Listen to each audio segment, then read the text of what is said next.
A obesidade pode bagunçar a sua liberação de hormônios. É isso mesmo. Nós estamos na semana do tratamento da obesidade. Hoje a gente vai falar sobre a ação de 3 hormônios e como a obesidade acaba influenciando negativamente na ação desses hormônios. Quais são eles? Insulina, leptina e grelina. Agnelli, GLP-1 e GIP. Calma, a gente vai falar das canetinhas na sexta-feira. Eu tenho que guardar a audiência, guardar a atenção de vocês. Hoje nós vamos falar desses 3 porque eles são fundamentais. Você precisa entender como o nosso organismo controla a fome e a saciedade. Você precisa entender o porquê da obesidade estar tão relacionada assim com o diabetes e por que também pessoas obesas acabam sentindo fome com uma frequência maior do que pessoas magras. Então fica comigo até o final desse vídeo que você não vai se arrepender. Não esquece, já se inscreve no canal e ativa as notificações, curte o vídeo, deixa um comentário, uma dúvida, uma sugestão de conteúdo para a gente abordar aqui, beleza? Vamos embora! Pessoal, a obesidade é uma doença altamente inflamatória. Ontem eu conceituei com vocês, falei quais são as repercussões fisiológicas negativas que a obesidade causa no organismo e hoje a gente vai falar aqui sobre como ela bagunça a ação de 3 hormônios. Vamos começar aqui pela insulina. Vamos lembrar o seguinte, a insulina é um hormônio produzido pelo pâncreas e o pâncreas produz a insulina em resposta ao aumento da glicose no sangue ou aumento da glicemia.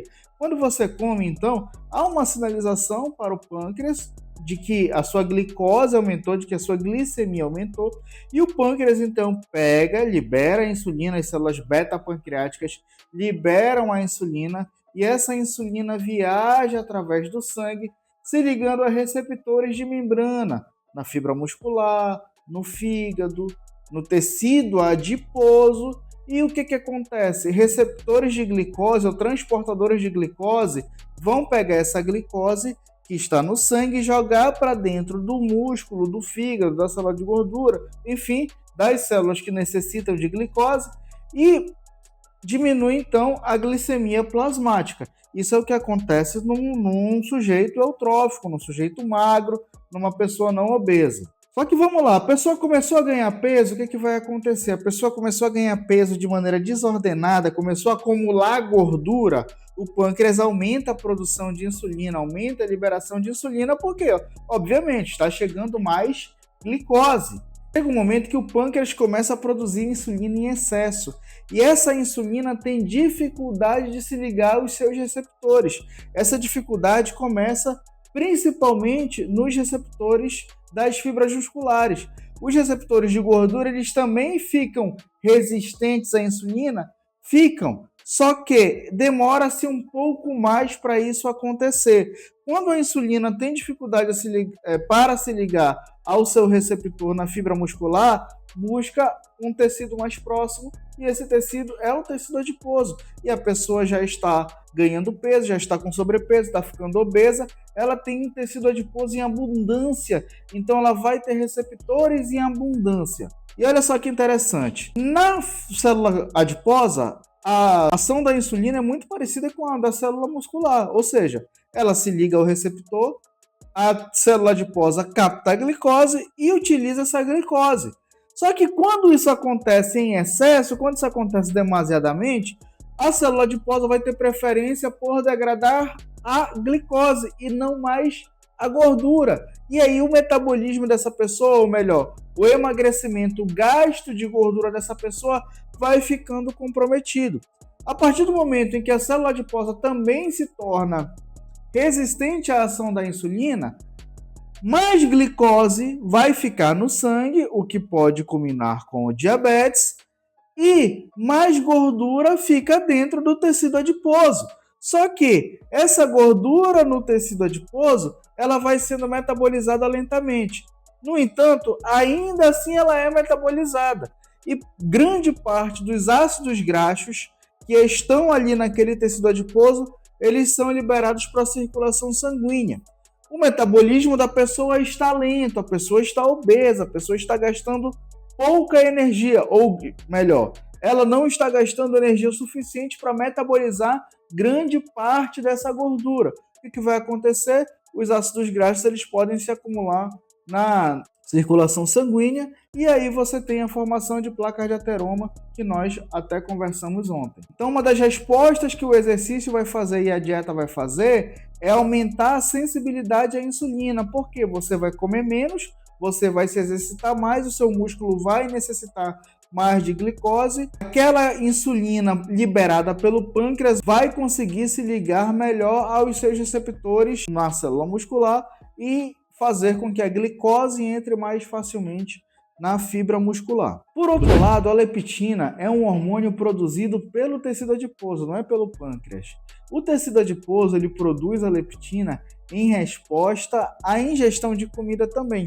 Quando uma pessoa magra come, o tecido adiposo produz a leptina, libera essa leptina viaja através do sangue e se liga lá no hipotálamo, numa região ali do hipotálamo, sinalizando para saciedade. A leptina estimula a atividade de moléculas chamadas moléculas anorexígenas. Anorexígenas vem daquela doença mesmo, tá? Anorexia, que a pessoa não come, ou seja, essas moléculas anorexígenas vão fazer com que você não coma, por quê? Porque você ficou saciado. No entanto, pessoas obesas produzem muito mais leptina do que pessoas magras. Então, Agnello, não era para elas ficarem saciadas? Não, e não por quê? Porque lá no hipotálamo, na base do hipotálamo, elas criam resistência à ação da leptina. Criando resistência à ação da leptina, não vai gerar saciedade. Não há produção significativa de moléculas anorexígenas e aí a pessoa demora mais a ficar saciada. Por isso, uma pessoa obesa ela vai comer mais. Vejam que não é só força de vontade. Uma vez que se tornou obeso, a gente já viu duas complicações aqui. Muita insulina, muita leptina. Muita insulina compromete o metabolismo das gorduras. Muita leptina compromete a saciedade. E o terceiro hormônio é a grelina. A grelina é produzida por quem? Pelo estômago.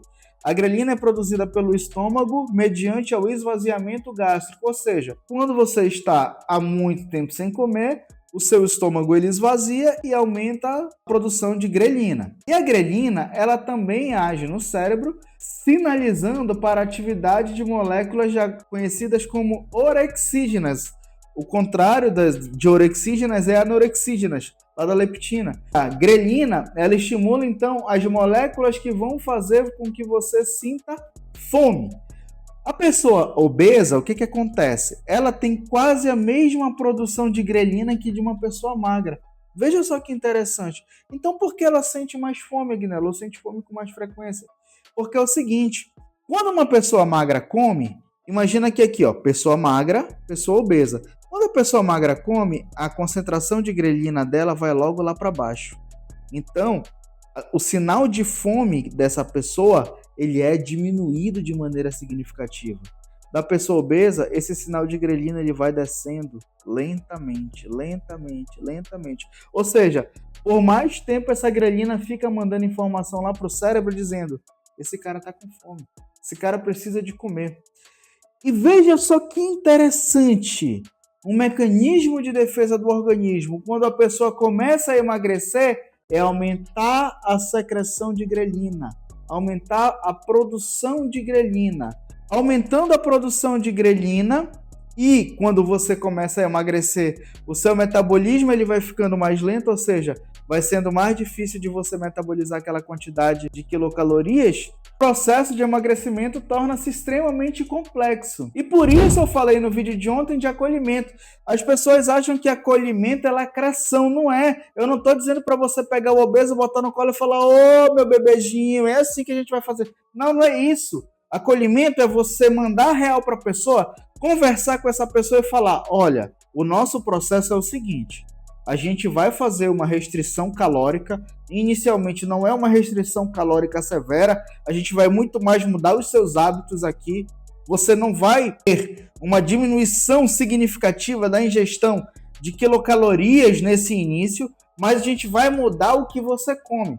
No lugar de você comer 2 Big Macs, agora você vai comer um prato de feijão com arroz e carne. Só aí já diminuiu o número de calorias e a pessoa vai ficar saciada. A questão é que os alimentos mais gordurosos fazem com que lá no cérebro haja uma sensação maior de saciedade. haja maior liberação de endorfinas. Só da pessoa estar fazendo o pedido dela aqui no iFood, a dopamina dela já vai lá para cima. É um hormônio que estimula a motivação. Motivação a quê? Motivação a comer, nesse caso, a dopamina. Então, você tem que conversar com a pessoa e falar, olha, daqui a um mês você vai ter perdido aproximadamente X quilos. Você, então, vai passar a sentir mais fome, o seu metabolismo vai ficar mais lento. Se neste momento, se nessa fase, você se entregar ao desejo da comida, você não vai conseguir ter êxito e todo o nosso trabalho vai por água abaixo. Se não for no primeiro mês, vai ser no segundo, no terceiro, no quarto, em um momento isso vai acontecer. Se você se entregar aos desejos, o nosso trabalho ele vai por água abaixo e o seu risco de morte ele vai aumentar. Isso é acolher. Não é passar a mão na cabeça, como as pessoas imaginam. O acolhimento é você ser honesto com a pessoa, falar para a pessoa o que vai acontecer. Agora, em nenhum momento você me ouviu falar assim, deixa de ser vagabundo e faz o que é necessário. Não. É a maneira como você vai falar. Isso é acolhimento. Viram que não é simplesmente falta de força de vontade. Bioquimicamente, a pessoa obesa ela vai sofrer mais para emagrecer por conta dessas alterações. Ah, mas então por que ela se tornou obesa? Agora não interessa. Ela chegou à sua mão obesa. Você é treinador, você é nutricionista, você é médico. Agora você vai tratar dessa pessoa. Agora essa pessoa também é responsabilidade sua.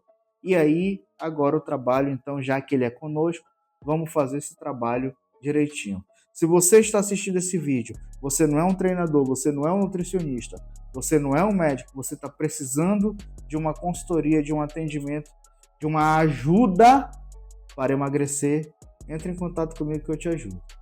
Gostou do vídeo? Então já sabe, deixa o like, deixa um comentário, deixa uma sugestão, se inscreve no canal e ativa as notificações, beleza?